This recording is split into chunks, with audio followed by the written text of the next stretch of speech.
Welcome to the Spinoso Podcast. I'm your host, Dr. Alex Spinoso. My expertise is in all types of medical businesses, scaling. This isn't a podcast telling you what you should do. I'm just telling you how I did it. I'm here to help you build your business, take ownership of your life, and become a better leader at home and at work. So let's dive in. Amanda, welcome again to the show. The all white, Thank you. the dangerous lunch eating dress. Yeah, it's got holes There's in it. no eating. Looks like you got with like this. just shot up. It's like a Matrix dress where like all the wires can like plug into you. Like, Okay. awesome. I mean, I like that aspect of what you said versus The shot up the getting shot. the murdered version. Yeah. Yeah, okay. We'll I get it. go with the latter. I get it. Yeah. Yeah. Matrix all Yeah. the way. I need to get an outfit like that. Yeah. Yeah. You look great. You look great. Probably. Your wife is always telling me how I need to wear white and that lighter colors make me look young. Oh, So you should probably listen to her. I don't know. I'm totally listening Yeah, to yeah, her. yeah. Cool. I was like, Looks white good. and holes. Yeah, there you go. This is fantastic. This is fantastic. Let's do So it. if you're just listening to this and you are curious as to what I'm wearing, go to our YouTube page because you'll get to see at least the top little bit of Yeah. my dress. Yeah, there you go. Go to our YouTube page, subscribe while you're there because, why not? Without the rest of the dress, you actually look like a war general. I'm just going to tell you that right now. It's going to be interesting on YouTube when they look at it. Yeah. The rest of the dress is nice people. We got to get a better Get a better view. angle, yeah, because Nah. she looks Anyway. like a 1980s war general wearing her medals on her lapel. That's pretty funny. Okay, We've gotten so 3 different there you go. aspects of what I look Yeah, like. this dress So is pretty. It's let us know what eclectic. you think. It could do whatever. It could fit into any role.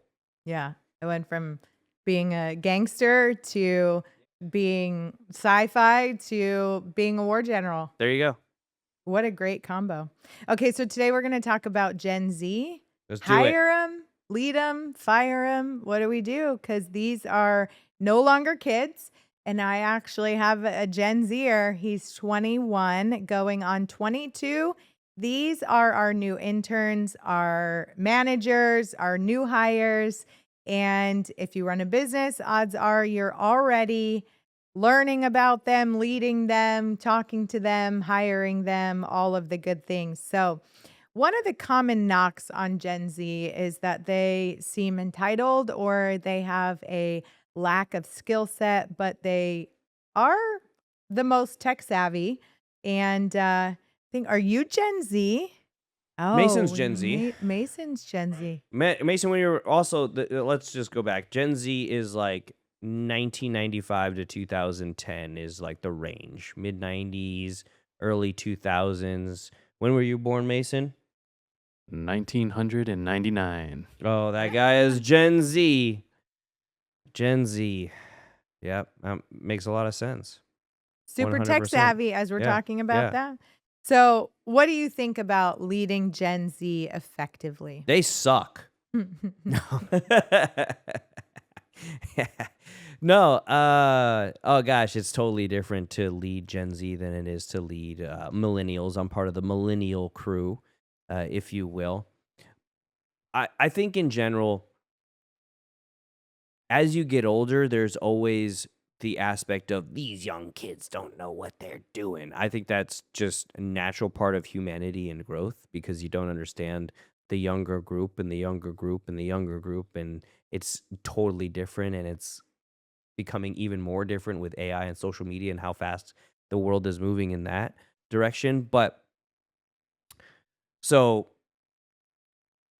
just from the baseline, I'm from another generation, right? I'm not with Gen Z. My personality is like Wolverine.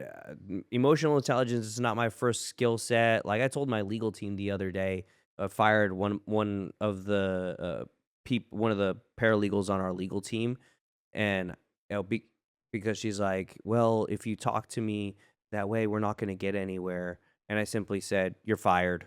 Like if I wanted a lesson in EQ, I'd buy a fucking puppy. Shut up and move on. So yeah. As a leader, I want the most out of people. I want people to just do their fucking job. I want people to grow. I want people who want to win. But I realized you have to understand different generations better. They're all a little bit different. And you have to get better at leading because it comes down to you, whether you are the CEO or whether you're an executive in your team or whether you're just leading your local team or whether you're just starting your business out or whether you're leading your family, you are the leader, period. So if you invest in your people and you spend time with them and you invest in learning about them, you invest in pushing them and you tell them, hey, I need you to be better here. I need you to improve here. There's only so much nannying you can do.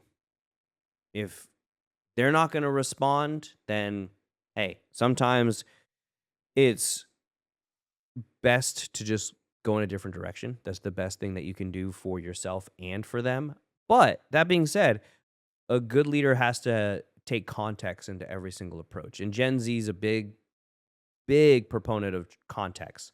Why? They're like your kids. Why? Why? They ask like 50,000 why questions. Gen Z does. But I think it's good because, they're questioning everything and they're trying to figure out why, but at the same time they're trying to figure out why things are important. And inherently because they have tech savviness and they're good at AI, they're good at all these things, they're the professional lazy people, I like to say. I think every generation gets more and more professionally lazy.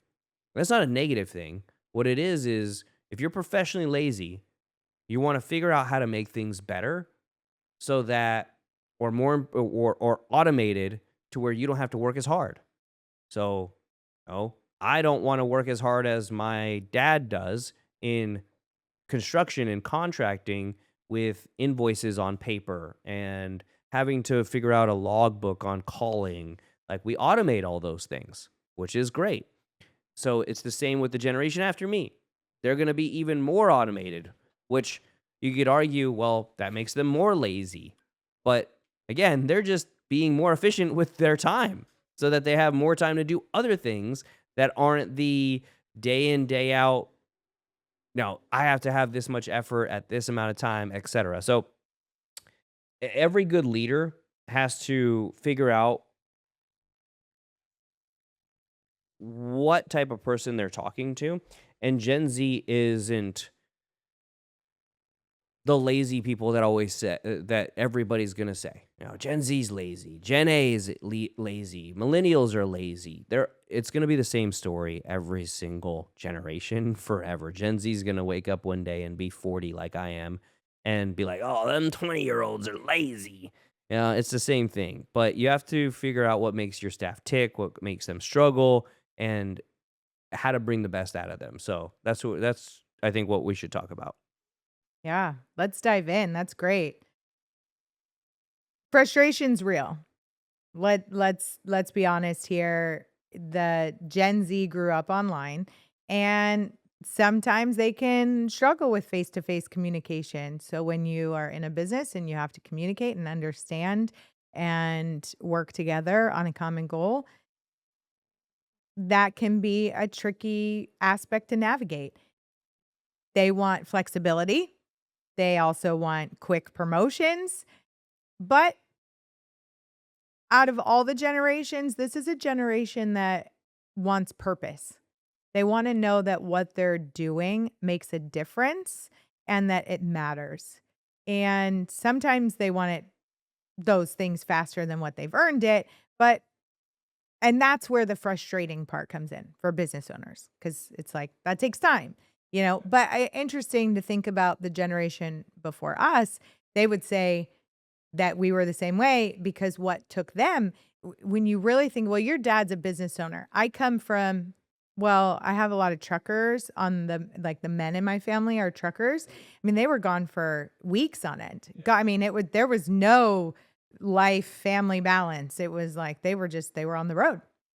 Uh, but another aspect would be, working I'm from Ohio, so a lot of steel mills and factories and GM. So a lot of the people that I knew growing up, you put 30 years into a company so that you can get retirement, your 401k, and that's it. Like it was a lifelong process just to get to a point where you could maybe retire. And, retirement has changed so much. But they would say that we wanted things a lot faster because they spent 30 years investing in something so that they could get a pension, and it's like, we're not doing that. We're finding a different way. And so the next generation is finding an even faster way, like what you said. So as a business owner, though, we're going like, wait, no, it takes time. And, we've all felt it. I've felt it myself. Sometimes I look at my son and I'm like, no, you haven't worked for that. That's why you don't have it.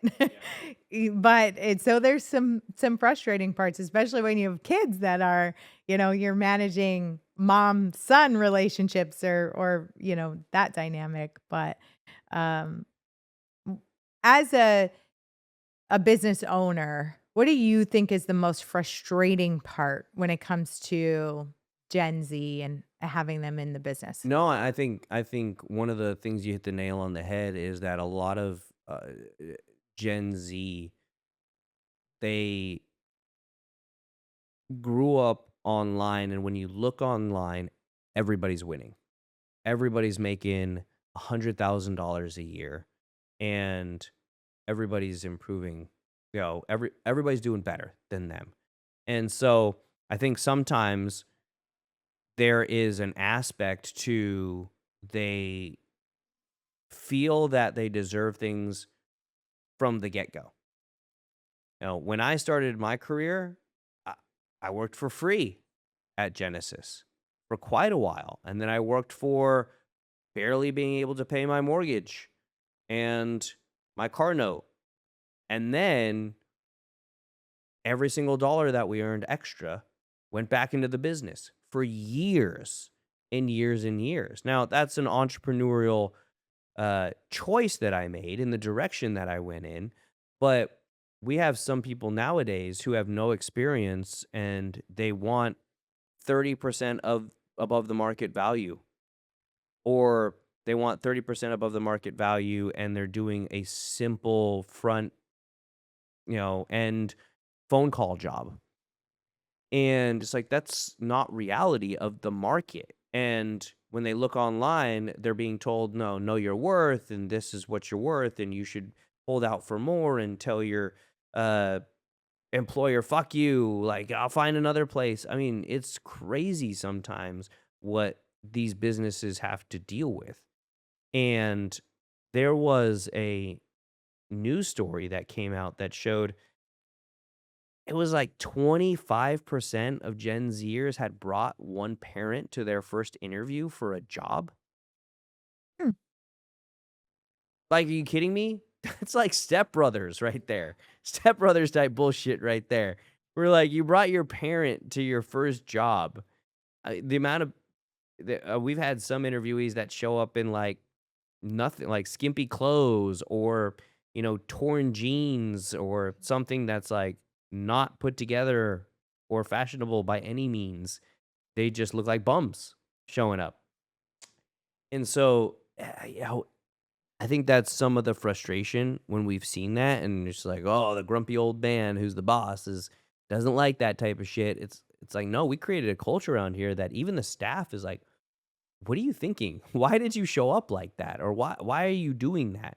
And they'll send them home. And I think that's part of creating a good culture is you're protecting that culture. But that's the frustrating things that I've seen. Makes me think Crocs are not a Yeah. professional medical shoe. No, they're not. No, we like I go ahead. You can hang out in a hospital in Crocs, but we banned Crocs in Genesis. Crocs are banned in Genesis. They're not a professional shoe.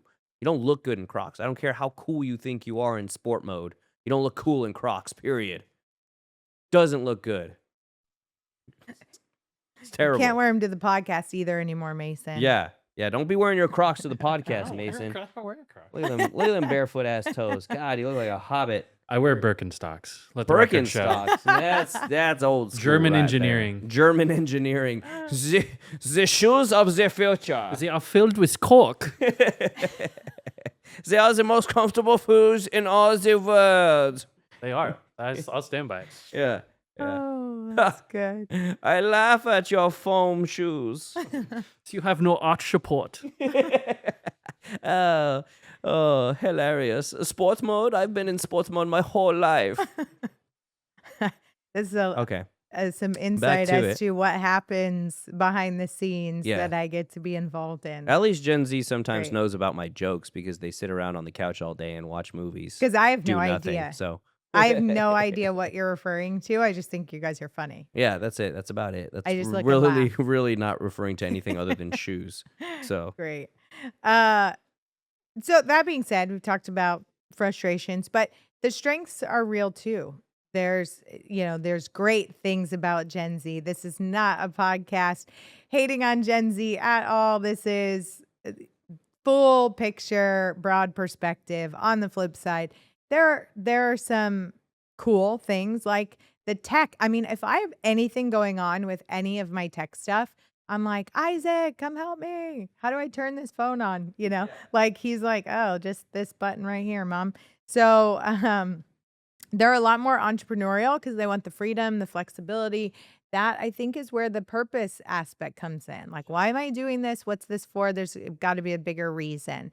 And they're very values driven. So, those are all fantastic things when it comes to if they come on board with you and they believe in the culture and the passion and the purpose, they can be super resourceful for your business because they do know some of those things that are going to save you time and money. And it's like, why are we, that is not effective. Yeah. This is a, I, Yeah. see, back to what I you am said. I lazy. can get this done. I am lazy. How can I in get this half done the faster? time. Yeah.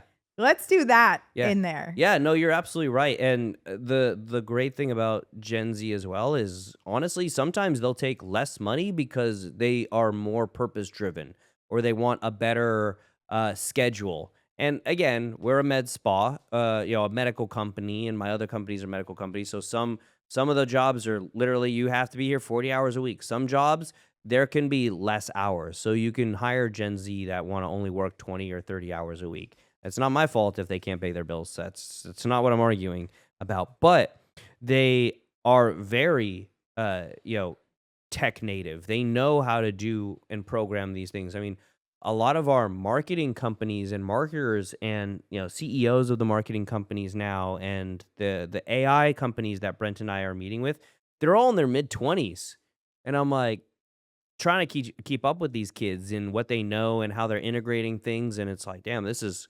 they're really good at that stuff. They're really good at automation, at systems, at just and they're really good at connecting with and messaging certain clientele. Now, obviously, in the medical field, you're going to have a wide range. You're going to have your baby boomers. You're going to have your older clientele. You're going to have your uh, millennials. You're going to treat a couple Gen Zers, because Gen Zers is like age today is from 12 to 30 years old. So maybe late 20s.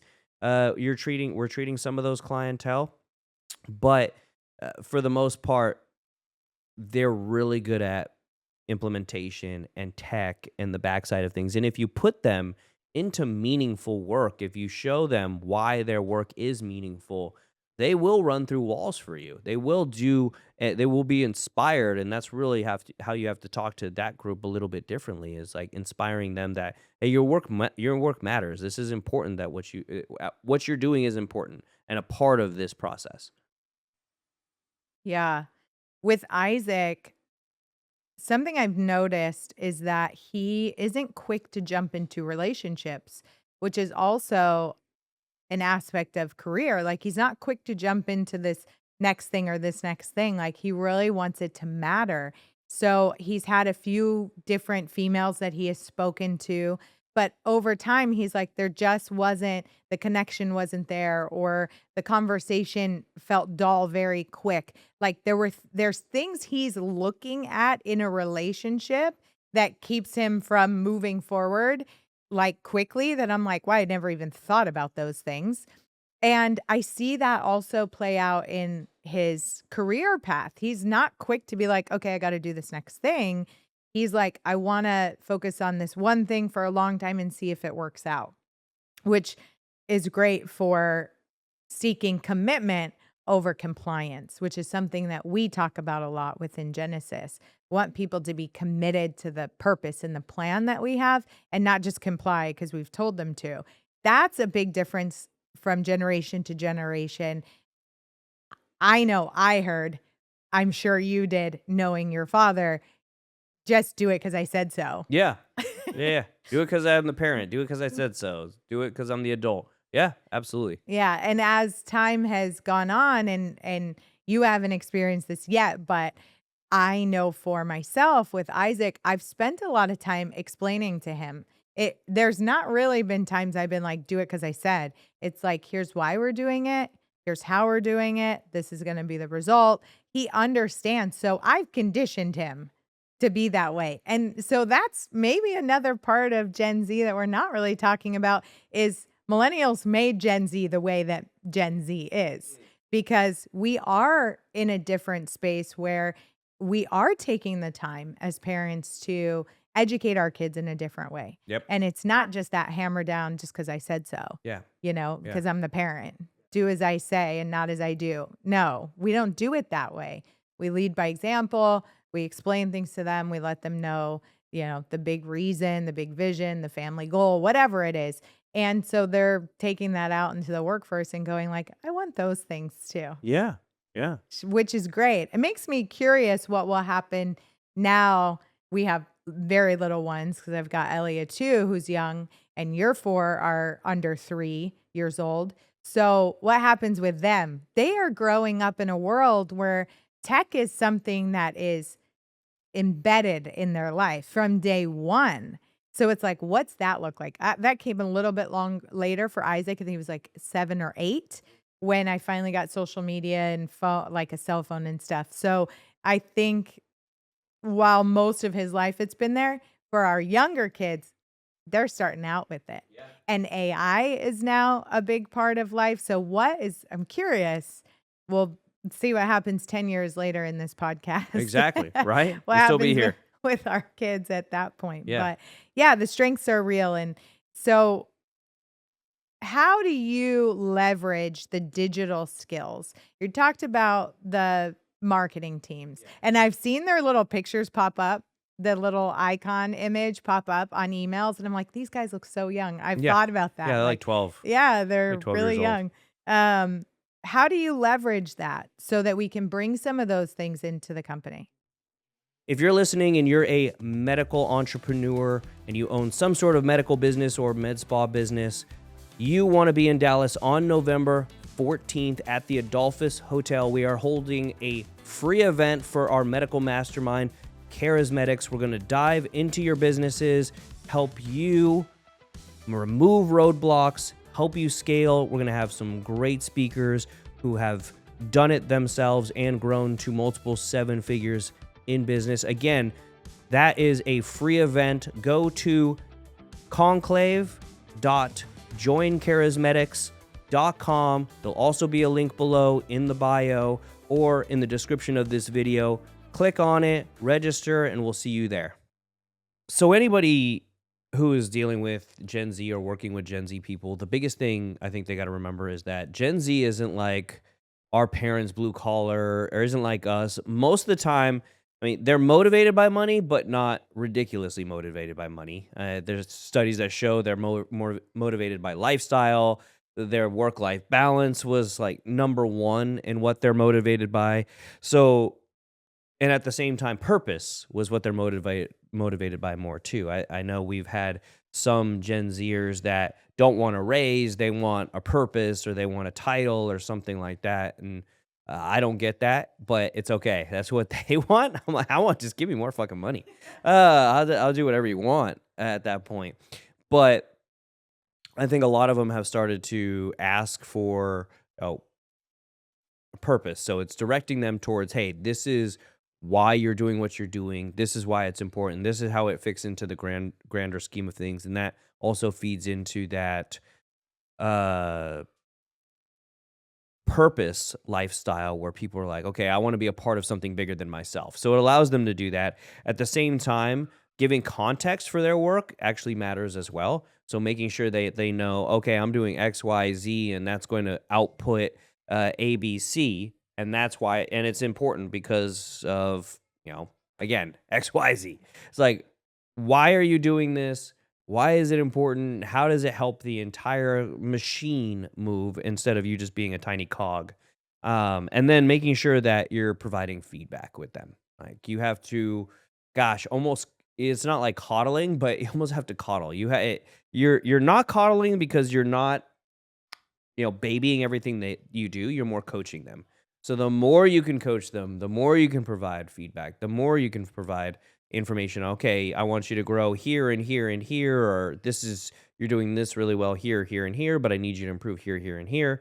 That's how we've found to leverage Gen Z more. And they're, I mean, super intelligent in a different way than we are. They're super technology literate. They want to do as little as possible with as much technology and back end stuff as possible, which is fine. It's just a different way of working and it's an efficient way of working. Just how deep do you go in those conversations when you're like bringing on a new marketing team or working even with a new agency and they do trend more young, more Gen Z like? How deep do you go into those conversations about the purpose of Genesis and the overall like vision of where we're going? Yeah, Do I you think find you have that's to I think you necessary? have to do that with everybody. I think that's one mistake that we might not do as well as we should is that every single person should know what they're contributing and why they're contributing it and how it's important to the entire like facility from top to bottom and how what they're doing is important in the grand scheme. I mean, I think you just consistently have to do that. And that might be something you think I get your opinion on this that we don't do well enough because I think it's just a repetitive thing that you have to get used to doing. Yeah. Connecting with the heart of what you're doing too. It's easy to go goal oriented in conversation, but to actually slow down long enough to connect with why we're actually all doing this and why we got into it in the first place. And it's easy to stay focused on the financial aspect, especially if you're trying to scale a company. But going back to why are we all in healthcare? Why do we care about wellness? Why do we leave our families every day to go work on this bigger mission? And really connecting people with what does that look like for them? And when you are leaving your family, there's a reason for it. And it's not just to make the company money, but there are lives on the other end that are getting changed. And so, yeah, I mean, we've sat in meetings and that's something I tend to go back to often just as a good reminder. Like, there's a bigger purpose for why we're all doing this. And yes, we have KPIs that have to get met and we want to keep people motivated. Um, and we want to maintain authority, but there is a level of connecting people with the heart of what we're doing. It does create a more impactful why. I think you get better results out of people that way. People buy from companies that they believe in the story. They like the people and then they believe in the story. So if our employees or agencies that we work with believe in the story and the why of what we're doing, then they're going to go out and then they're client facing, or let's say the marketing agency, they're essentially client facing too because they're creating what it is that our potential clients are going to click on to get them to take action to come into a clinic. So, even though they're not direct client facing, what they put together and the heart of what they put into what we put out matters, and it gets felt when you have that brand, because that's a part of the brand message and the brand mission and vision.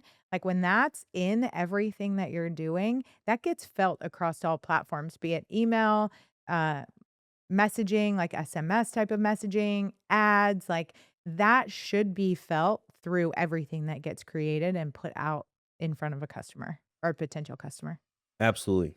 Yeah. How do you how do you keep people motivated without like babying them? Like, okay, so you share the vision, but at some point you also have to motivate them to keep the ball rolling. Yeah. Like, I know companies, I've heard of companies. I think it's Google, right? They have this like whole area where you could like go meditate Oh or yeah. you could, there's like a snack fridge or Yeah, they things have all like the that. gaming things and stuff like Yeah. that. Yeah. Yeah, there's Google has that. I think Apple had it. A lot of those companies are actually taking all that shit away though. Like, because they're finding that it's just more distractions rather than actually giving people breaks. It just it distracts people more having all that stuff in businesses. I mean, none of our clinics have meditation rooms or ping pong tables or anything like that. When you come to the company, you're expected to work. You're expected to have a job. You're expected to do your job, and I think that's across the board. I think more and more people for a while wanted that. Oh, I want a cool place to work with, ping pong and free lunch and blah blah blah every single day.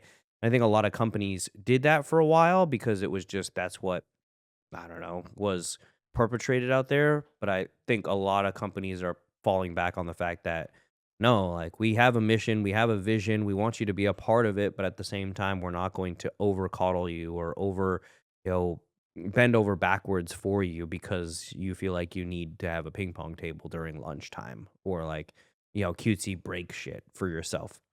And so it's not about babying, it's about having expectations, setting the standard and holding that standard with your core values, I think from then on. It's like this is how we are, this is what we're about, this is what we're going to do and I need you to be a part of that. I want you to be a part of that. And if you're not, okay, I'm going to find someone who does, and I think it's partially in terms of uh, making sure your pay is competitive. If your pay is not competitive, or at least the opportunity to make money is not highly competitive, then you're not going to find the great amount of people. I think in terms of employment in general, you're going to have to definitely interview way more people than you thought you would to find that right person nowadays. And spending the time to do that is without a doubt one of the most important things that you can do in your business. Don't just get warm bodies and throw them into your company because that has created more issues, I think, in any of my businesses in the long run. Is just finding warm bodies to fill chairs and fill seats. Um, and I guess talking like we have been, figuring out what motivates the Gen Zers, what they want out of life, and individually having conversations. Managers should have conversations with their teams of what they want locally. What are their goals are, and if you should be able to find out whether somebody's goal is just have a 9 to 5 really from day one in terms of your interviews. So making sure you're not attracting those types of people. One of the things that we do at Genesis is that top 5 list. And that's a good way to figure out how and what motivates your employees. So when somebody starts, they have this sheet that they fill out. It's like the top 5 places they want to visit or candy they like, and it's a range from, cars that you'd want to drive or electronics that you'd want to purchase. So it's a range. That way, if you're giving somebody something that is like, "Hey, thank you so much," it might be their favorite candy.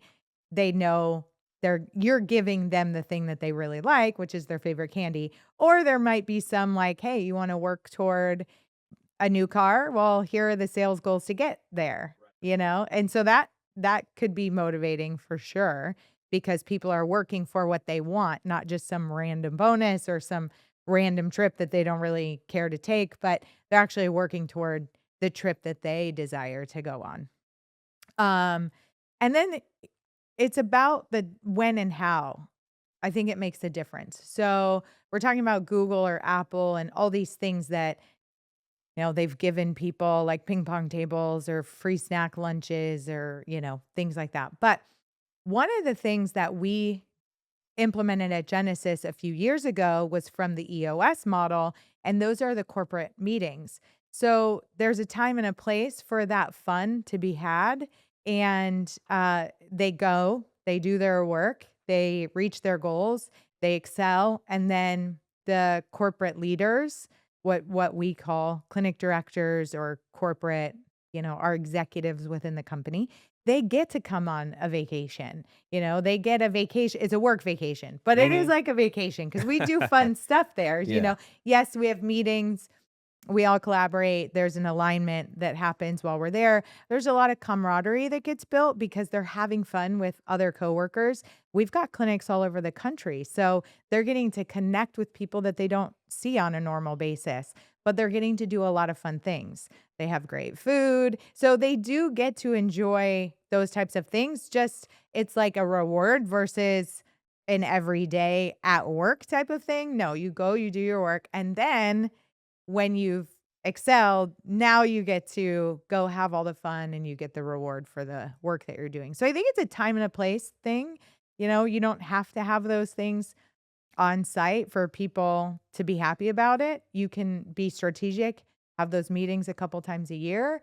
And the other thing while I'm talking down this path is you've always encouraged our clinics to do smaller quarterly events with their teams.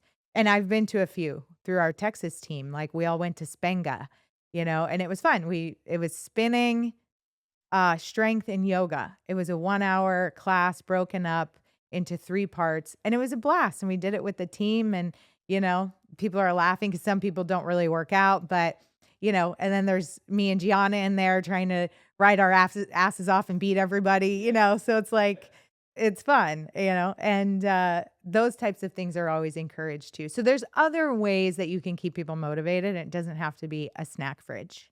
Yeah, absolutely. I think that's important to know. Yeah, yeah, absolutely. Although I do like snacks. What advice would you give a business owner that just doesn't seem to get the Gen Z mindset? Oh, you're gonna have to pull your head out of your ass because I mean, as you get older, you're gonna have to have more employees that are younger at some point. Just if you're gonna build a big business, you're gonna have to learn how to deal with people across all sorts of generations. And it's the same if you don't want to do that and you just want to have the one clinic and you just want to work with, I mean, I guess you could have a whole bunch of uh older people, elderly millennials in your team if that's what you want. All of us can be working in your clinic as we're nice and old. But I think if you do want to scale, you're going to need people that are younger, you're going to need people that are older. So you're going to have to work with people across the generations. So even within the same generation, there's a whole bunch of different types of people, a whole bunch of different types of personalities and ways to respond and ways to communicate with them. So you're going to have to get used to that no matter what. There cannot be this idea where, well, I'm going to communicate this one way and it's just going to work the rest of my career. It's not. I'll guarantee you right now it's not going to work that way. Trust me, I tried it. It does not fucking work that way. So you're going to have to learn how to communicate with all different types of people. You're going to have to learn how to respond to all different types of people. And so it's going to be the same with the generation. If you're going to want to build anything worthwhile, you're going to have to learn, period. You're just going to have to learn. So let's dig into that a little bit. You said, trust me, I've tried it. So explain what you mean by that. Yeah. So, you know, starting off with Genesis, it was always really harsh. It was my way or the highway. This is how it's supposed to be, and it burned a lot of people down. And at the same time, it got us to where we're at. So I can't say it was a totally negative thing, but I think I could have gotten where I am right now, maybe just as fast with a lot more people on board that we didn't have to replace maybe as much. But I don't know. I can't go back and figure it out. But I know that really in terms of being a true CEO, being a true leader, you are going to have to work with different types of people. And again, that doesn't mean people are allowed to slack off or anything like that. You still have to hold the standards, still have to hold the line, and every once in a while, you still have to rip somebody's head out of their fucking asshole because they just can't see the light of day. You're gonna have to do that still. But I think there's a differing degree of that as I learn more. Like as I learn more, there is more EQ in my communication. There is more, okay, how are these words going to affect this person versus just one way of communicating. Like my dad. We've had him on the show. He has one way of communicating. That's it. There's no other way of communicating other than my dad. So learning how to communicate in the different ways and respond in the different ways and write even emails and messages in a different way is something you gotta learn to a degree as you're growing. Because the whole goal is to get people on board to do what you want them to do. So if you can't communicate in a way that gets them to do what you want them to do, then you're essentially just failing as a communicator and as a leader. Yeah, what I hear you saying, it's like finding common ground. Like you have to build that bridge for whoever it is that you're actually talking to, because that's what's gonna, you gotta meet them where they're at. I I read as my son got older, because he's 21, so he's in this category here that we're talking about. As I was reading more about how do I show up as a mom with a son that's becoming a man? Like what do I need to do? I don't know these things. So, I was reading a lot about it, and one of the best tips or things that I read was we go on these like date days. It's just him and I. We go do something fun, go eat, whatever. And I am very particular. I know what I want to do. I know what I want to eat, like, but getting to a place where I just do whatever it is he wants, Mm. because it's like getting into his world opens him up. So then he tells me more and connects with me more. And so we've done things that I wouldn't normally do. Like I've went and watched anime movies. There you Like I don't go. understand anime. Mm. I don't follow the Take storyline. notes, ladies. I don't even really follow regular movies. So anime is like next level, but it's like, yeah, that's fun. And then he'll ask me like about Where'd characters you and go I'm see? like, Demon Slayer? no, he did make, yeah, I said he did make me. I was about to say he made me watch that. But yes, I did watch that with Damn him. it, I wanna go so bad. Death Note 2 Oh, is yeah, yeah, like Death Note's a good another one. one I Yeah, yeah, yeah. watched. There you go. Yeah, and the whole time I'm, like, cringing because I don't like demonic stuff, Oh, and yeah, I'm yeah. like, Yeah, Steph doesn't either. yeah, and so I'm like, I'm "They like, got really good stories, though." I know, that's what he said. So but just, like, getting into his world, even if it's not my preferred, opens up the space for him to connect with me more and then share with me what's really going on in his life, or, he feels like we've had the best time, where I'm like, "Let's go and talk over dinner." He's like, "Let's sit next to each other, not talk and watch a movie." Yeah, there you go. It's And exactly he what it thinks is. it's fantastic. So, that being said, you have to get into their world, what's important to them, and then figure out how that bridges with what you're trying to get them to do with the company. Obviously, don't make shit up. They're going to feel that. But there's usually some common ground in what they like and what they want, and then what we're trying to accomplish as a whole. So, it does make a really big difference on if they feel like you really care about what's going on with them. Like we do with Mason's little characters that he draws or paints. Yeah, Yeah, yeah, it's yeah. important. Yeah. He needs to know we care about those things. They are pretty cool. Um, and so, it's a it's a fun journey trying to figure it out. I think that Gen Z, I think about this with even Isaac, but more so with our young kids. Like they're only ever going to know a life with technology. Like, I didn't have a cell phone. I didn't have a cell phone until I was, like, an adult, and Isaac had one at 8 because he traveled alone. But, like, Elia knows how to FaceTime my sister. Right. Like, she knows how to take photos. Like, she knows that you have to she knows, like, that you open the phone with my face. So she'll find my phone wherever I had it, and she'll come and put it in front of my face because she knows my face unlocks it so she can play with the camera. Yeah.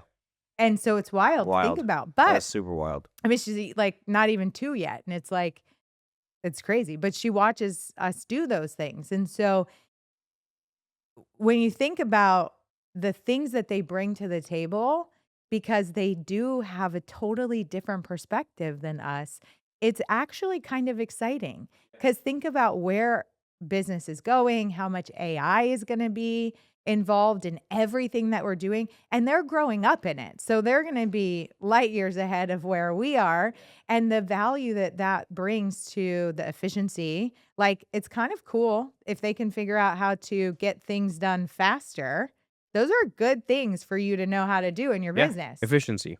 Yeah, like please, by all means, let me make more money quicker. Mm-hmm. That is exactly what I want to do. Yeah. Teach me how to do that. Yeah, Would exactly. you please? Exactly. Let's make it easy on us. So how do you set boundaries? Because I think that's another aspect, like in this new generation, it's like having boundaries without apology and keeping structure while they get their freedom.